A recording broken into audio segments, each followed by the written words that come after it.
Coucou mes petits pangolins d'amour. Alors j'espère que vous n'êtes pas trop fâchés et que j'ai pas publié le compte des points de hier. Mais en fait j'ai pas pris le temps de publier les quelques défis que j'ai reçus. J'en ai pas reçu beaucoup. Donc je vais absolument les publier aujourd'hui sans faute. Je fais le décompte demain. J'espère que vous m'en voulez pas trop, que vous n'êtes pas fâchés sur moi. Non? Cool. Génial. Alors aujourd'hui, on va utiliser les pièces que papa et maman ont découpées ou que vous avez découpées hier pour le loup. On va faire 2 feuilles de fractions et on va faire une petite production d'écrit. D'accord? C'est parti.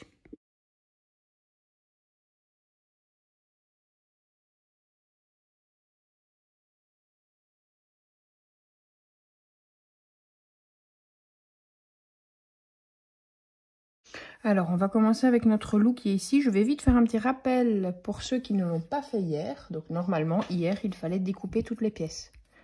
On prend la feuille pièce à découper. Ici, il y a une ligne noire. Ceux chez qui c'est pas découpé, on découpe toutes les pièces et on peut jeter le reste de la feuille blanche.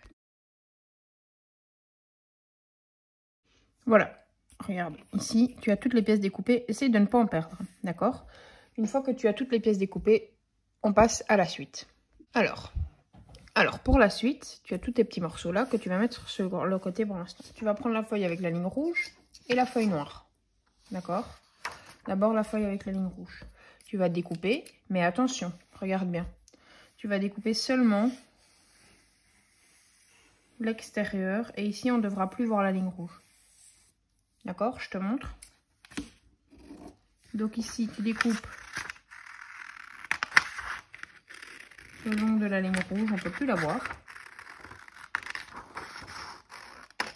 Et ensuite, ici, tu laisses la demi-tête au complet. Regarde, je laisse même la ligne noire. Hein. Tu vois? Que sur l'extérieur.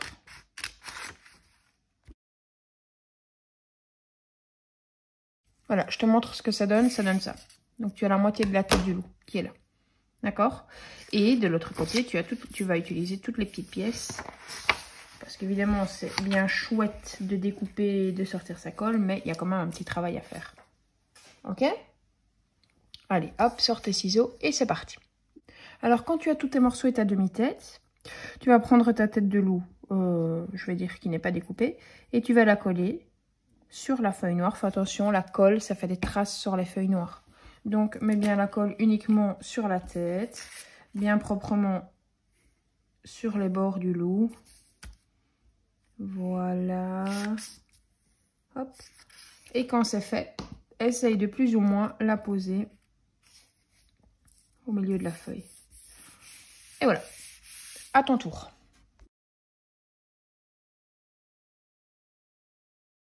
Alors, c'est maintenant que le vrai travail commence. Tous les morceaux que tu as ici, tu vas devoir les replacer, d'abord sans coller. Tu vas devoir les replacer par ici pour refaire le loup en symétrie. D'accord? Donc, regarde, c'est pas super compliqué. Hein. Tu vois, tu prends n'importe quelle pièce. Évidemment, c'est plus facile de commencer avec les pièces qui sont le long de la ligne.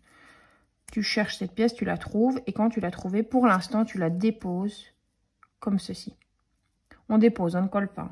D'accord? Donc ici, je cherche l'œil. Je sais qu'il est tout allongé. Ben, j'imagine que c'est ça. Je vérifie d'abord. Ah, bah regardez. C'est pas ça. D'accord? Ah ben voilà, ça viendra ici. Donc, c'est pas juste. C'est pour ça qu'il faut vérifier. Donc, je cherche l'œil. C'est peut-être ça, alors. Voilà, c'est celui-là. Qu'est-ce que je fais? Je le retourne, l'œil. Et je le dépose. D'accord? Donc, tu commences par déposer toutes... Déposer, pas coller. Hein. Déposer toutes les parties de ton loup. C'est parti.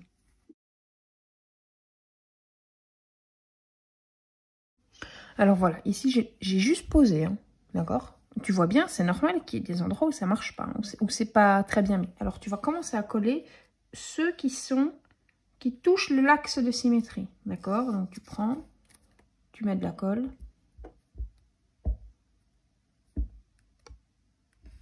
Évidemment, tu l'as manipulé, donc il faut le remettre dans le bon sens. Hein. Donc, recherche, hein, tu vois. Il était comme ça. Donc il doit se positionner vraiment exactement en face, d'accord? Tu vois, ici, je le prends, je le retourne comme ça. Et là, tu le colles vraiment à côté de l'axe de symétrie. Ça va un peu faire bouger le reste, ça va un petit peu... Alors, idéalement, regarde, tu vois ce que j'ai fait? C'est pas bien. Idéalement, tu dois coller la partie avec le bord noir au-dessus. Comme ça, c'est comme ici, d'accord? Donc, regarde, moi, je me suis trompée. Je mets de la colle de l'autre côté. C'est pas terrible, hein, ce que je fais. Et j'essaie de garder le bord noir au-dessus. Tu vois? Comme ça, voilà. Et on essaie de bien... Voilà, comme ça, tu vois? Il est en face. Bon, celui-ci, si tu veux le coller déjà, tu peux. Mais tu vois, moi aussi, je l'ai posé à l'envers. Donc, on est mieux de le poser en le mettant avec les bords noirs au-dessus. Ce sera plus joli. Donc, on va le mettre comme ceci. Je prends, je mets de la colle. Ça va être compliqué. C'est au moment de mettre la colle, essaie de bien te souvenir dans quel sens tu vas devoir le poser. D'accord? Et surtout, essaie de pas trop tout détruire. On descend le long de l'axe, ici. D'accord? Ici, sur celui-ci, j'avais bien mis les bords noirs au-dessus. Donc, il était dans le bon sens. Hop.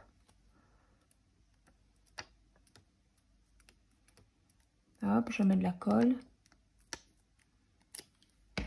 Et je vais bien venir le mettre le long de l'axe en essayant surtout de ne pas laisser d'espace entre les pièces. L'œil. Je vais coller tout ça, ensuite je vais te montrer ce que ça donne.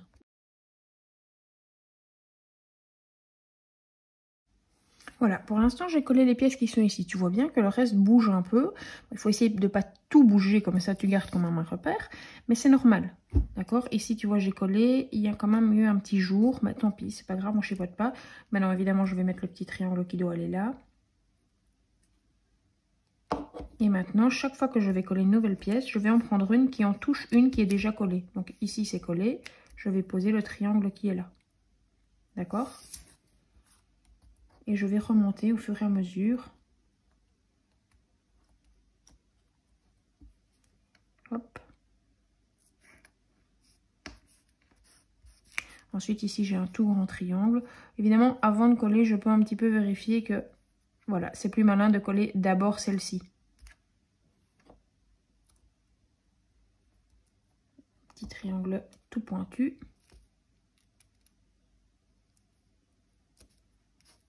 Voilà.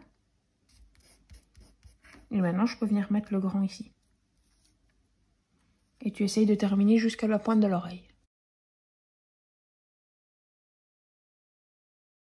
Alors, voici ce que ça donne. Bon, tu vois, c'est pas parfait partout, hein. Ici, c'est pas terrible. Et ici, c'est pas terrible. C'est pas grave. L'important, c'est que tu aies travaillé sur le fait de retrouver la place de chaque pièce par rapport à l'axe de symétrie qui est là. Quand c'est fait, tu vas prendre un marqueur noir. Je cherche, voilà, ici. Et les deux yeux, ceux-là, tu vas les faire en noir. D'accord? Celui de gauche.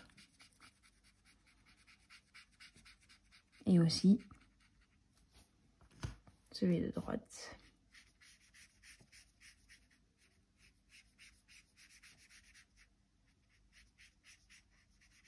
Et on va aussi faire son petit nez de chaque côté. Quand c'est fait, tu vas choisir une nuance. Donc ça veut dire une nuance, ça veut dire une couleur. Orange, rouge, jaune. Et tu vas prendre plusieurs marqueurs ou crayons de cette nuance. Donc, plusieurs verts. Un vert clair, un vert foncé, un turquoise. Éventuellement un bleu, mais ce serait mieux de rester dans les verts. Ou alors si tu as plusieurs oranges, tu le fais avec plusieurs oranges. Ou si tu as plusieurs bleus, tu le fais avec plusieurs bleus. Plusieurs roses, tu le fais avec plusieurs roses. Tu choisis une couleur et tu prends plusieurs nuances de cette couleur. D'accord? Donc par exemple, si moi je choisis de le faire en vert, je prends le marqueur, c'est pour ça que tu entends ma voix de loin.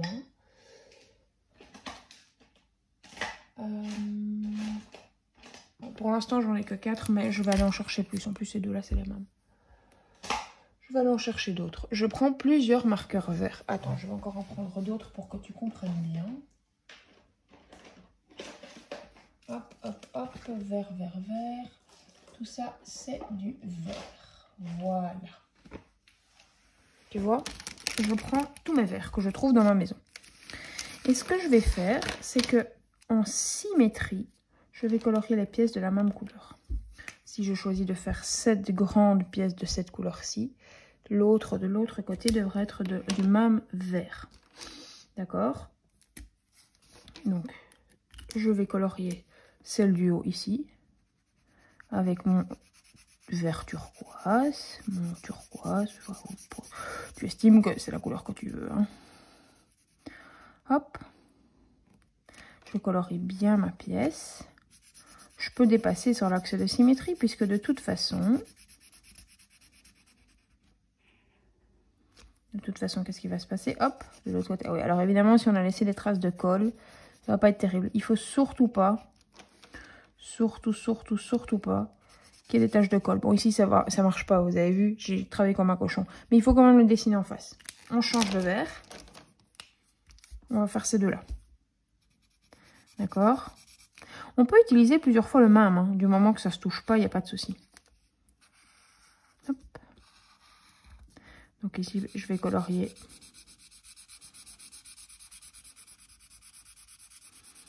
cette partie-ci en vert plus foncé. Donc ici, je vais colorier cette partie-ci de la même couleur. Ok? Il faut faire comme ça tout le long. Moi, je suis dans les verts, je reste dans les verts. Tu peux choisir la couleur que tu veux. D'accord? Tu peux le faire au marqueur, tu peux le faire au crayon.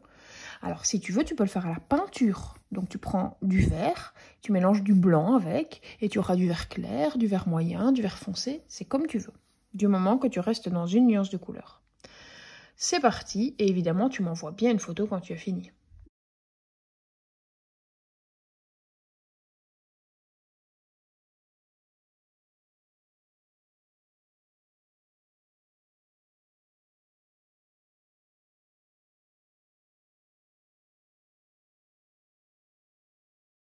Alors maintenant, on va enchaîner avec fraction 26. On va passer des nombres fractionnaires aux nombres décimaux. Alors les nombres décimaux sont les nombres avec des virgules. On en a déjà parlé en classe pendant le confinement. Tu te souviens? Regarde, ce qui est important de te souvenir, c'est ça. Unité de 1000. Ça, c'est bon. Centaines. Dizaines. Unités. Ça, tu te souviens? Derrière les unités, on a les dixièmes que tu as découpés. Tu te souviens quand tu as découpé ta paille en 10 morceaux, dixièmes. Et quand on a découpé la paille en 100 morceaux, on a fait des centièmes. Donc si j'ai coupé ici, je prends 7 petits morceaux de ce que j'avais découpé. J'ai pris 7 dixièmes. Je l'avais coupé en 10 et j'ai pris 7 morceaux. Donc j'ai pas encore une paille entière, mais j'ai 7 dixièmes de paille. 3 dixièmes, ben c'est simple. Dixième, c'est ici. 3. Est-ce que je peux laisser ça comme ça? Bien sûr que non. Je l'écris comme ça. 3 dixièmes. Ça fait 3 dixièmes. Ça fait 3 sur 10. Une unité de dixième. Unité. Une unité, dixième et 2 dixièmes. Je peux laisser ça comme ça? Non, bien sûr, je dois mettre la virgule. Une unité et 2 dixièmes. Je te laisse faire ceci. Un exemple ici. 7, 1 sur 10. Ça, ce sont des unités. 7 unités, 1 dixième. Ça devient 7 unités, 1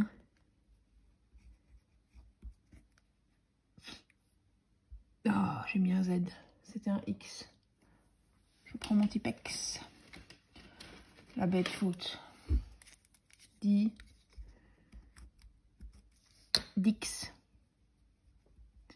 Dixième. D'accord? Et ici, tu as celui du milieu. Donc, ici, on a 120 unités. D'accord? Donc, si on prend 120 unités, on a bien 120 tartes entières. et 2 dixièmes. Et encore une tarte qui a été coupée en 10, on n'a pris que 2 morceaux. Donc ici, on va écrire 120 unités. Il y en a beaucoup, donc qu'est-ce qu'on fait? On met un S et 2 dixièmes. D'accord? Attention, hein, dans cette colonne-ci, ce n'est pas des dixièmes, hein. Ce sont des centièmes. Allez, essaye, c'est parti.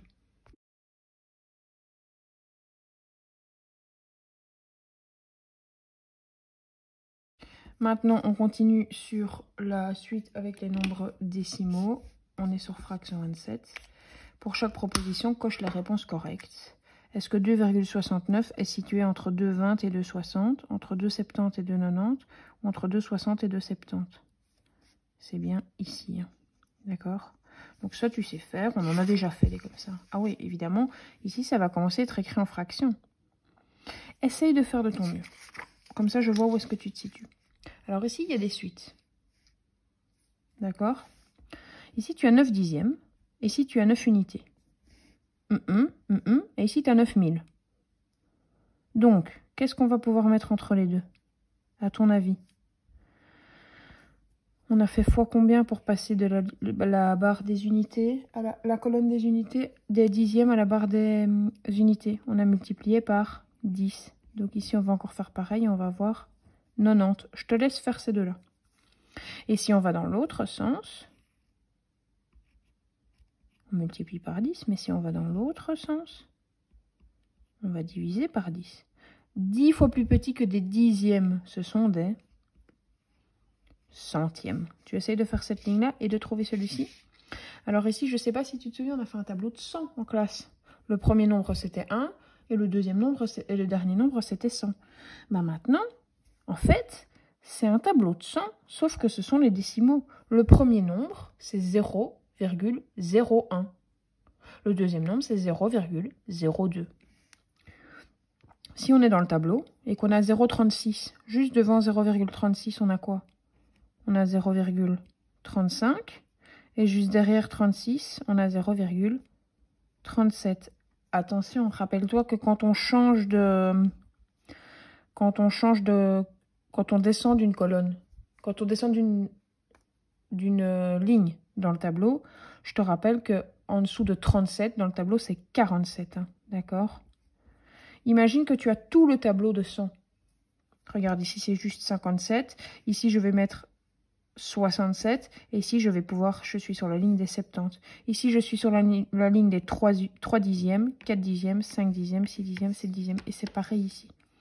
Donc, si ici, tu as 0,53, ici, tu vas avoir quoi?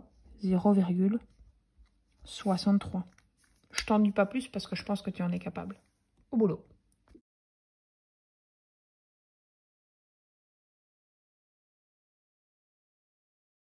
Alors maintenant, on va terminer cette journée avec une petite production d'écrit. On n'en a vraiment pas fait pendant le confinement. Donc je pense que ça devrait normalement bien se passer. Je prends une feuille, le bloc. Le titre, c'est Mon confinement. Alors ça va se passer en 2 paragraphes. D'accord? Donc tu vas commencer, tu mets le titre, tu vas mettre un tiret. Et dans le premier paragraphe, tu dois donner des explications. Tu vas développer pendant le confinement une chose que tu as adorée. Peut-être que tu t'es découvert une passion pour quelque chose. Peut-être que malgré qu'on ait dû rester à la maison, en fait, il y a des choses qui t'ont plu dans le fait de pouvoir rester à la maison. S'il y en a plus qu'une, c'est mieux. Hein. Mais il doit y en avoir au moins une. Donc, une chose que tu as vraiment adorée pendant ce confinement. Qu'est-ce qui te plaisait, en fait, dans la routine du confinement. Et une chose que tu as détestée. Il peut y en avoir chaque fois plusieurs. Je voudrais des explications. Je ne veux pas juste une phrase. J'ai adoré me lever tard. J'ai détesté faire les vidéos de madame. Ok. Ok, mais alors je voudrais des explications. Vous êtes en 4e. Je voudrais quand même un texte suivi. Ensuite, je voudrais un 2e paragraphe où on va parler de notre retour à l'école. Et vous allez donner des explications par rapport au fait qu'on va revenir à l'école. Comment vous vous sentez? Explique comment tu te sens par rapport à notre retour en classe. On peut parler de son humeur et des émotions que ça nous procure. Et peut-être que ça vous crée des angoisses ou des peurs. Peut-être, je ne sais pas moi, que le retour à l'école vous fait peur. Peut-être qu'il y a des choses qui sont avec lesquelles vous n'êtes pas très à l'aise et que ça vous ferait du bien de les écrire. Et de quoi avez-vous envie? Et quelles sont vos attentes par rapport au retour à l'école? D'accord? Donc, mon confinement, c'est le titre. Premier paragraphe, on met un petit tiret. On développe une chose qu'on a aimée, une chose qu'on a détestée avec des explications. D'accord? Il peut y en avoir plus qu'une. Ensuite, on passe une ligne, on fait un deuxième paragraphe et on explique comment on se sent par rapport au retour à l'école. Ça ne doit pas faire 2 lignes. Il faut au moins qu'il y ait... je ne vais pas donner un minimum ou un maximum parce que je déteste ça et je veux que vous soyez libre dans votre écriture. Mais il faut qu'il y ait de la matière quand même à écrire, quoi. Alors oui, on fait attention à l'orthographe, mais c'est pas le but. Le but, c'est de faire attention au sens et à ce qu'on écrit. Des phrases pas trop longues, de la ponctuation, et on essaie de trouver du sens. D'accord? C'est parti.